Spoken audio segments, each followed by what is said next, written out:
السلام علیکم ورحمۃ اللہ وبرکاتہ۔ پیارے ناظرین، الحمدللہ کل ہمارا نورانی قاعدہ تختی نمبر 10 مکمل ہوا تھا، اور آج ہم نورانی قاعدہ تختی نمبر 11 کا سبق پڑھیں گے۔ سبق شروع کرتے ہیں۔ اعوذ باللہ من الشیطان الرجیم، بسم اللہ الرحمن الرحیم۔ آج ہم 4 اہم باتیں سیکھیں گے، توجہ سے سنیے گا۔ نمبر 1، نون ساکن کیا ہے۔ نمبر 2، تنوین کیا ہے۔ نمبر 3، اظہار کیا ہے۔ نمبر 4، اخفا کیا ہے۔ سب سے پہلے نون ساکن پہ آ جاتے ہیں۔ نون ساکن کیا ہے؟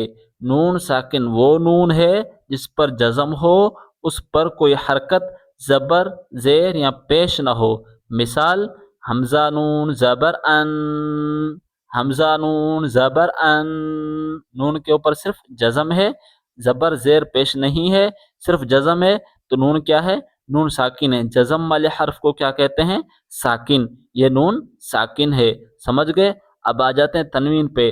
تنوین کیا ہے؟ 2 زبر، 2 زیر، 2 پیش کو تنوین کہتے ہیں۔ تنوین پڑھتے وقت آخر میں ہلکی سی نون کی آواز پیدا ہوتی ہے۔ مثال سمجھیں، آبادن۔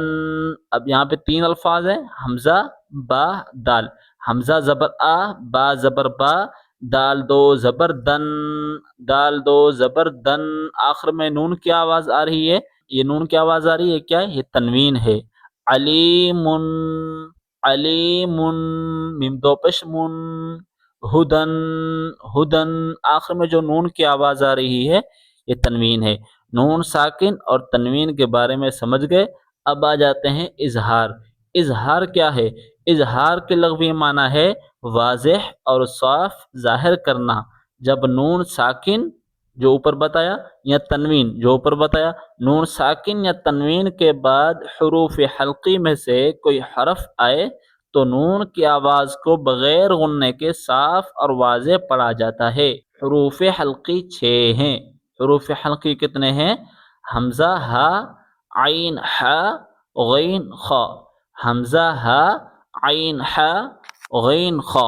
دوبارہ سنیں، جب نون ساکن یا تنوین کے بعد حروف حلقی جو ابھی 6 حروف میں نے بتائے، حروف حلقی میں سے کوئی حرف آئے تو نون کی آواز کو بغیر غننے کے صاف اور واضح پڑھا جاتا ہے۔ جب نون ساکن یا تنوین کے بعد اگر حروف حلقی آ جائے گا تو کیا کرنا پڑے گا؟ تو وہاں غنہ نہیں ہوگا۔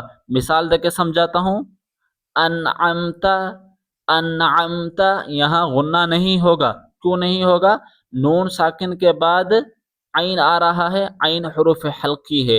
انعمت، ان، یہاں غنہ نہیں ہوگا۔ انعمت، یہاں غنہ بالکل نہیں ہوگا۔ کیوں نہیں ہوگا؟ کیونکہ حروف حلقی آگے آ رہا ہے۔ اس مثال میں نون ساکن کے بعد عین آیا ہے، اس لیے نون کو صاف اور واضح پڑھا جائے گا۔ انعمت واضح پڑھا جائے گا۔ اب آ جاتے ہیں اخفا۔ اخفا کیا ہے؟ اخفا کی لغوی معنی ہے چھپانا۔ جب نون ساکن یا تنوین کے بعد حروف اخفا میں سے کوئی حرف آئے، پہلے ہم نے پڑھا کہ نون ساکن یا تنوین کے بعد حروف حلقی آئے، اب یہاں کیا ہے؟ نون ساکن یا تنوین کے بعد حروف اخفا، یعنی نون ساکن یا تنوین کے بعد اگر حروف حلقی آئیں گے تو غنہ نہیں ہوگا، اگر نون ساکن یا تنوین کے بعد حروف اخفا آئیں گے تو غنہ ہوگا۔ حروف اخفا جو ہیں، حروف حلقی 6 حروف کو چھوڑ کر باقی حروف اخفا ہیں، سمجھ گئے؟ مثال، حمزہ نون زبر ان، تا زبر تا، انت، یہاں غنہ ہو رہا ہے۔ کیوں غنہ ہو رہا ہے؟ کیونکہ نون ساکن کے بعد اخفا ہے، حروف اخفا ہے، حروف حلقی نہیں ہے۔ اگر حروف حلقی ہوتا تو غنہ بالکل نہیں ہوتا۔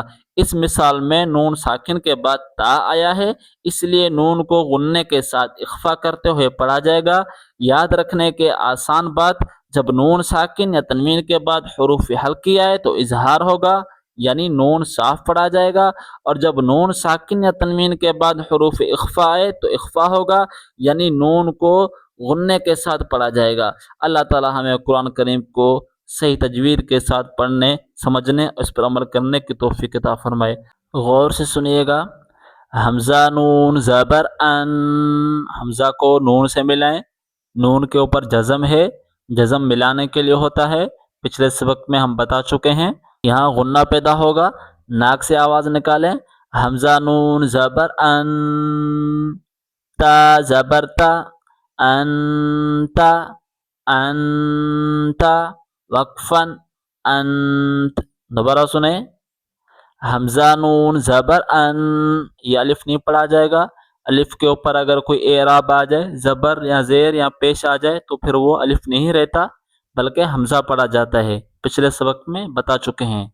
حمزہ نون زبر ان، تا زبر تا، انتا، انتا، وقفن، انت۔ جب ہم اسٹاپ کریں گے، وقف کریں گے، قرآن پاک میں یہ الفاظ آئے گا تو کس طرح رکیں گے، کس طرح اسٹاپ کریں گے، انت، انت، اس طرح۔ اگلا لفظ دیکھیں، حمزہ ہا زیر اہ، دال زیر دی، اہ دی، اہ دی، اہ دی، وقفن، اہد، وقفن، اہد۔ اگلا لفظ دیکھیں، با عین زبر با، دال پیش دو، بعدو، دوبارہ سنیں، با عین زبر با، دال پیش دو، بعدو، بعدو، وقفن، بعد، بعدو، وقفن، بعد۔ اگلا لفظ دیکھیں، با طا زبر بط، با طا زبر بط، یہ بڑی طا ہے، شین زبر شا، بط شا، بط شا، تو آ کے اوپر قلقلہ ہوگا، پچھلے سبق میں ہم نے قلقلہ کے بارے میں بتایا تھا، بط شا، وقفن، بطش، وقفن، بطش۔ اگلا لفظ دیکھیں، سین عین زبر سع، سین عین زبر سع، سین عین زبر سع، یا زبر یا، سعیا، سعیا، وقفن، سعی، وقفن، سعی۔ آج یہاں تک سبق پڑھتے ہیں، کل انشاءاللہ اسی تختی کا اگلا سبق انشاءاللہ اگلی ویڈیو میں ملتے ہیں۔ اللہ حافظ۔